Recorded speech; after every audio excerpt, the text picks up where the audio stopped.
हाँ जी, सबसे पहले तो आप सबको जुम्मा मुबारक। और यार क्या ज़बरदस्त किस्म का मैच हुआ है यार आज इंडिया वर्सेस श्रीलंका। श्रीलंका ने तो बहुत अच्छी क्रिकेट खेली है। इंडिया की टीम ही तगड़ी है ना ऑफ कोर्स, लेकिन अगर वो इतनी अच्छी फाइट बैक करते हैं 200 से ऊपर रन खाने के बावजूद। Nissanka what a beautiful player यार, क्या ज़बरदस्त दिलेरों की तरह वो खेला है। मतलब इंडिया का तो आज सॉफ्टवेयर अपडेट होते होते रह गया यार। मुझे लगता है कि ये वाला काम ना अल्लाह ने ना पाकिस्तान के ज़िम्मे ही लगाया हुआ है। इस मज़लूम सी टीम, पाकिस्तान की टीम को मैं मज़लूम ही कहता हूँ। बेचारे मज़लूम लाचार बेसहारा हैं, क्योंकि क्रिकेट तो उन्हें खेलना आती नहीं है बेचारों को। इस काम में उनको लगा दिया है। मजाक कर रहा हूँ, इतने भी बुरे नहीं हैं। अपनी टीम को सपोर्ट करना चाहिए।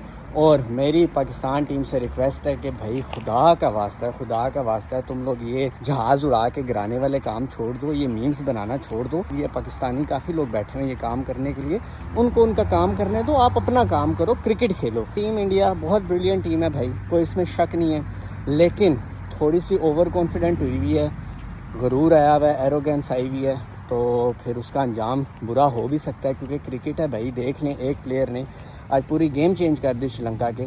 तो अगर यही कोई पाकिस्तान के साथ 28 को हो गया तो रोला हो जाना है इंडिया के लिए। तो I will see you on 28 को। ओए होए चस आ जानी है।